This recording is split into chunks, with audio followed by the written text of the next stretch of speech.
crowd. Very impressive. That was fun. This is clearly going to be the most fun provincial council meeting we've had for a bit, I must say.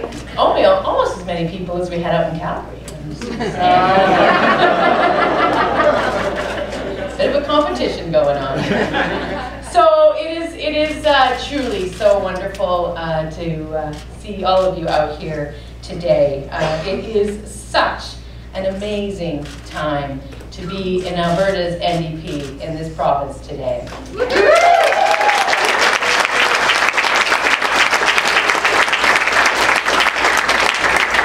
I'm so thrilled and honored with the mandate that's been given to me to lead our great party during this critical time.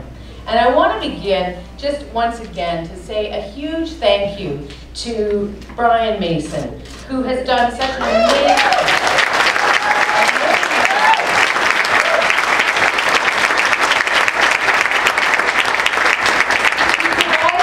a strong foundation for further growth, and to me, a lot of sound support. And quite frankly, he and I just finished spending 4 days on the road together, traveling through southern Alberta, and he's also quite a hoot to drive around with. Especially when he's forced, because I'm the leader now, this is really cool, he sits in the back. Drives him bananas. Nonetheless, it's been fun.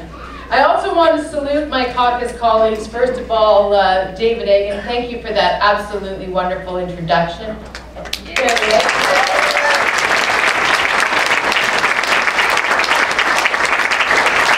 And our absolutely wonderful other colleague, newly married, Darren Billis.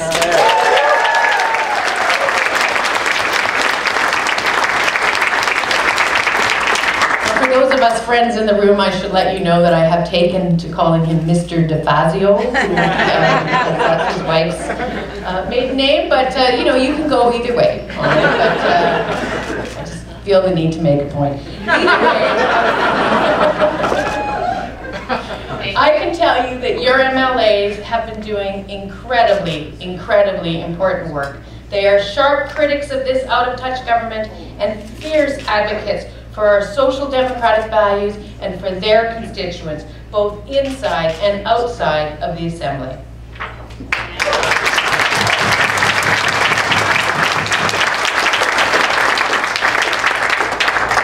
The most fun thing is that very soon they will be joined by a huge number of new colleagues. I have to say I'm so excited. I'm so excited by this amazing team, and I know that when these folks get into the legislature, we are going to make things change.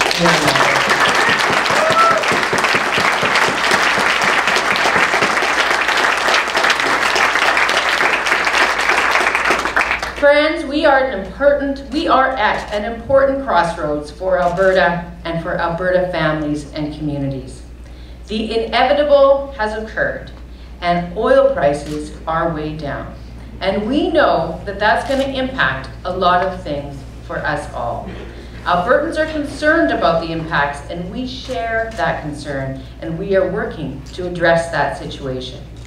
But you know, even as we face this downturn in energy prices, Albertans are facing that future with strength and with hope. I share that strength and that hope with them and with all of you. Our province, our men and women, our businesses, our students, our seniors, and our communities have built that. Yes, we have abundant natural resources, and yes, prices will recover. But more than that, my friends, we have Canada's hardest working and most resilient workers. We have innovative businesses. We are young, and we are a modern province. Our natural environment is the envy of the world. Our diverse population comes from around the world, and we are a province that is welcoming and proud of that diversity. But while our province and our people have changed, the PCs and their governments have consistently lagged behind.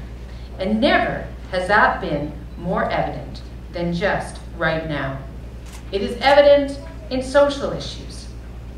In November, The Premier and his cabinet ran away and hid from their lack of commitment to GSAs, at the same time that Albertans expressed passionately their complete support for the equality that GSAs ensure.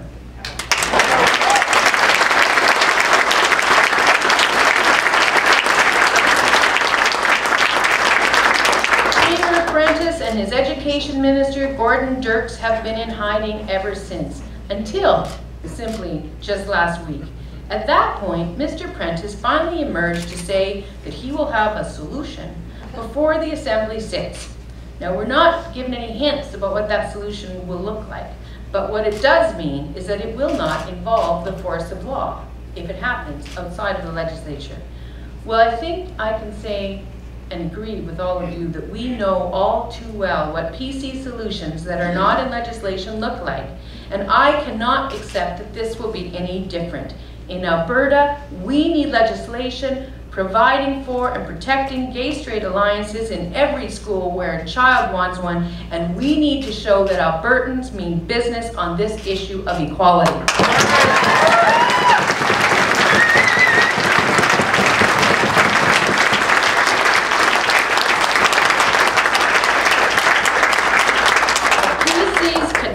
Continued failure to act on this issue with the principle that we demand is clear evidence that they continue to be out of touch with the values for fairness shared by most Albertans. Now, the other way, of course, the PC disconnect with Alberta values can be seen is through their approach to the economy and their approach to public services. Now, we're facing tough challenges, especially the falling price of oil right now. And they are challenges that call for smarts, for creativity, and most of all, for setting the right priorities. But Jim Prentice and his new PC Wildrose Coalition are simply throwing up their hands and shaking their heads in panic. Now, as Warren Buffett said at one point, rather wisely, when the tide goes out, you soon see who is swimming without a bathing suit. And it's clear to me that Mr. Prentice and the PCs are very short on bathing suits. And the tide has gone out on their shaky and fundamentally flawed fiscal policies. Now, we know that PC's automatic response to the loss in royalty revenue will be to have more delays in school construction, more delays in overdue hospital upgrades, more cuts to seniors' care, more cuts to healthcare delivery, and more cuts to education, and more cuts to the minimal amount of mental health services that they provide now.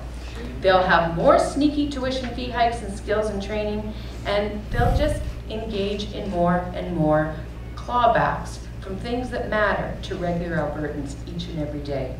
This is in the PC DNA. Cut critical services and needed infrastructure investments, even if this makes the economic situation worse. Even if the costs in future and economic terms are greater than the so-called savings that they will claim. You know, when things were good, only a small select group of Albertans got invited to the party. And now that the PCs are saying the party is over, they demand that ordinary people do the cleanup, and maybe, if you're lucky, you might get to return the empties. Screw you, Jimmy! Well, friends, indeed. It is just not right that families and communities suffer for this government's failures, for their squandering of our wealth in the good years. I believe that it is only right that every effort be made to have our tax dollars wisely invested and that our public services run efficiently. That's good sense, that's common sense, and that's something that the NDP has always stood for. But there is absolutely no evidence that Jim Prentice and the PCs can do that. For example, when we were down in Calgary a couple days ago, we heard about how Jim Prentice is lecturing Calgarians about how they have to get ready for yet another delay in the construction of a brand new cancer institute in that city. At the same time, construction on rebuilding a golf course that is about to be washed away again, according to the experts. That continues without delay. My friends, That is the kind of priorities that we need to get rid of in our legislature.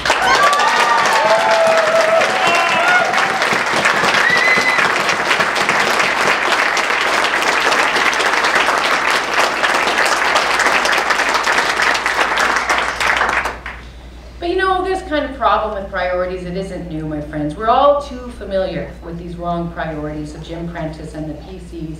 Priorities which ultimately are wrong because they are driven by the wrong values. That, for instance, is why we've got a flat tax, and that is why we have big tax giveaways to the largest and most profitable corporations. And the fiscal crisis that they say we face now with the low price of a barrel of oil is quite clearly and totally directly tied to this PC government's many years in power. And none of this should be a surprise or a shock to anyone. Interestingly, just weeks ago, it was as if the first oil price reversal had happened in history. The PC, I mean, it was crazy. PC minister, finance minister, Robin Campbell, got out there and he said, you know what, folks? We just have to get off this oil train. It was as if he hadn't been here for the last 30 years. There was no effort made by the Jim Prentice government or the PCs or any of their successor or their previous governments to prepare this province, these people, our schools, our hospitals, our communities for the inevitable ups and downs in prices and royalties. There was no policy to get the best possible revenue from our resources at a time of high prices, when the leverage of our public ownership would have been the greatest. There's been no foresight of the type shown by Peter Lougheed in the past to save for future generations more of the incredible wealth that could have been earned and set aside during the years of record windfall profits. And now the problem is we now see who doesn't have those talked about bathing suits. And what do Albertans get from that, apart from a rather unpleasant mental image? What we get is no clear plan and no respect for citizens' concerns. We get no taking of responsibility. We get no admission of mistakes and the neglect. All we get is the promise that average Albertans and our communities will be the ones paying the price. Oh, yes, and we also get a shabby deal with Danielle Smith that took away most of the so-called official opposition, a profoundly unprecedented assault on democracy and accountability in this province.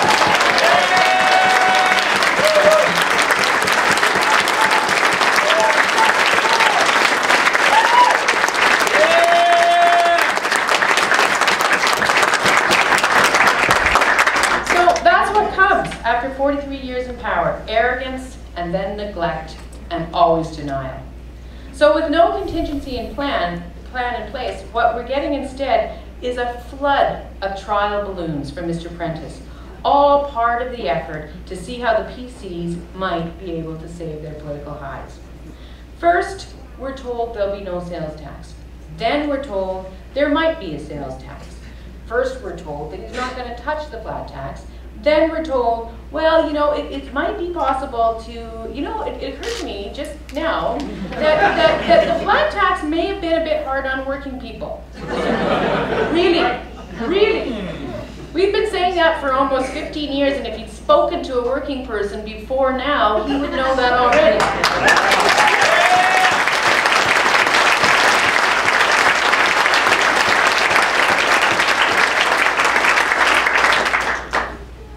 But even as Prentice is acknowledging the years of unfair pain that has been inflicted on working Albertans, and starting to talk about that, how that might be a way that they can change the taxes, although quite frankly, I'll believe it when I see it in about 2 years after it's been implemented, because we all know the record of Conservative promises in this province.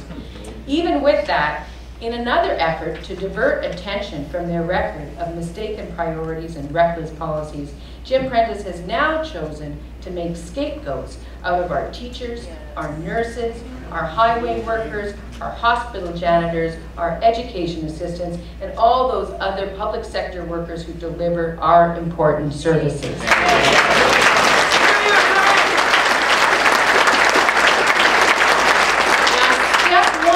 That little exercise of distraction was where he announced that he would take a 5% cut for himself and his cabinet, with MLAs to follow. A 5% cut that he can easily afford in order to force a hit on tens of thousands of Albertans who absolutely cannot.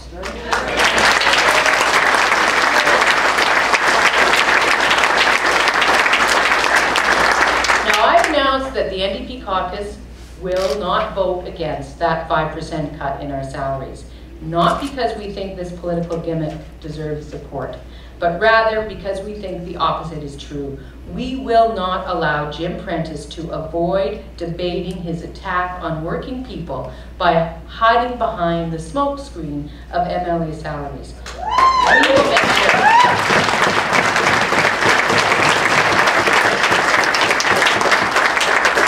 We will make sure will make sure that this debate will not be about that little sideshow. I can guarantee to you and everyone in Alberta, we will not let him avoid the scrutiny he deserves as he pursues this agenda of scapegoating frontline public sector workers.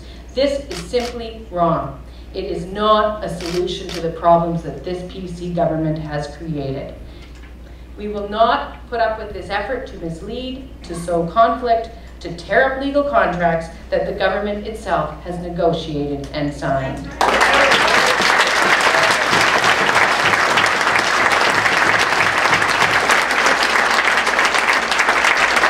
My friends, we in this party will stand up for respect, for fairness, for private sector workers, and for public sector workers.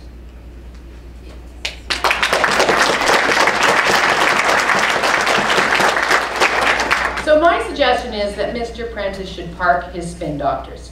He should hold off on the trial balloons. He should end the scapegoat campaign. He should come clean with Albertans about his plans for cuts and rollbacks, and then let us have an honest and clear debate about the choices that Albertans face.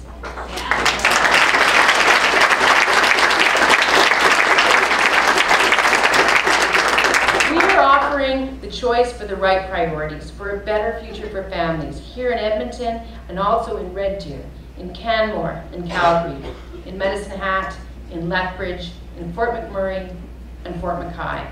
It is time for new people with new ideas for Alberta. And that's us, my friends. That's Alberta's NDP. Yeah!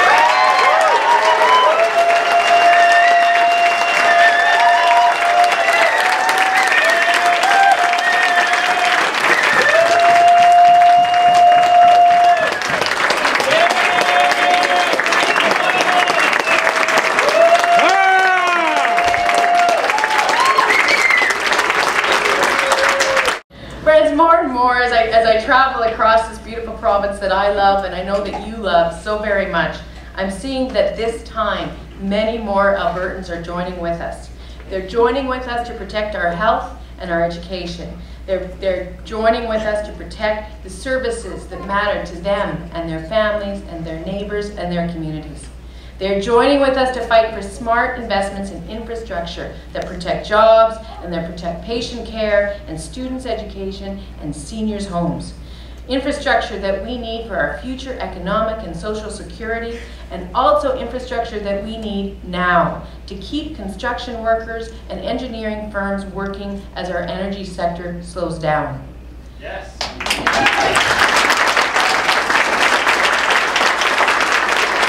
People count on government, and this is a good thing. They count on government to strengthen, not abandon, our communities when times get tough.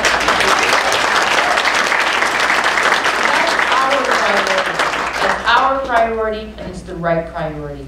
Friends, the oil revenue shortfalls that Jim Prentice and the PCs tell us about daily are their rationale for the type of cuts that Danielle Smith has worked for her whole political life.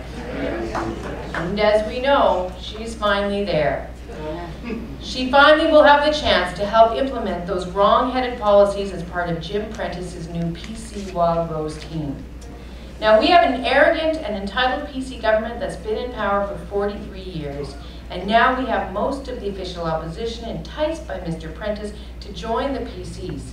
That shows a terrible lack of respect for average citizens and a terrible lack of respect for those voters who selected the Wild Rose in the last election. And that's why it's time for a change in Alberta.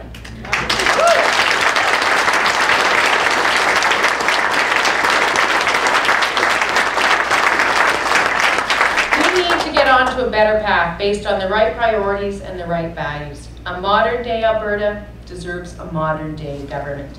One committing to ensuring that everyone shares in our prosperity and shares when our economic opportunities are good. Not just PC friends and insiders.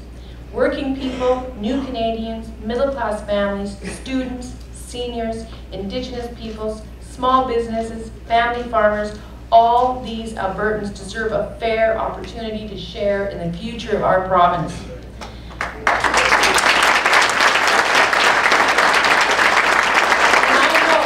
I know from traveling around and talking to people, you know, on our budget tour, but even before that, during our leadership race, I know that Albertans are ready. They are ready to build our public health care system, to improve our seniors' care and our mental health services. They are ready for an education system committed to fairness that provides opportunities for all of our students. We are ready to send our children to schools in our own communities, our own growing communities. And we are ready for a new kind of fairness in government, one that ends the PC tricks with the planning for schools and hospitals only for the use of by-election goodies to get their own political hides saved. We don't need that kind of planning in our province anymore. We're ready to make sure Albertans' children learn on full stomachs with a school nutrition program so that all children can get the same educational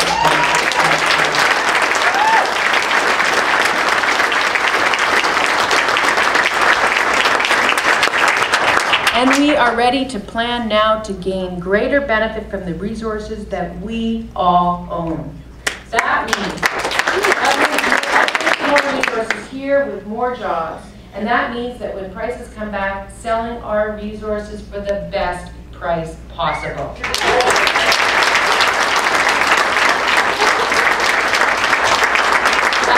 Working with other economic sectors, from tourism to agriculture to renewable energy, to open new opportunities to help create new jobs and support new businesses. Albertans recognize we need to ensure fairness in our workplaces, finally, with appropriate, proper living minimum wages and proper health and safety laws. Everyone except Jim Prentice and his cabinet knows that we also need to address the threats to our natural environment and act to preserve our air and our land and our water.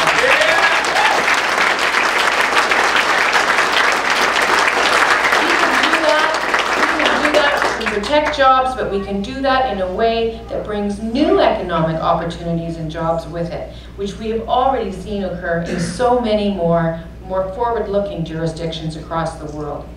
Friends, Albertans are ready for fair taxes. Replacing a flat tax that benefits only the privileged, and according to the leader of the party that imposed it, is apparently a tax that hurts working people. And just to be clear, none of us should care at all about the fact that Jim Prentice has said that about the tax, because we've seen PC bait-and-switch tactics in the past, and we have seen PC outright lies. And we've seen both of those too often. So we know that if we want to get rid of the flat tax, there's one way to make it happen, and that's to vote NDP.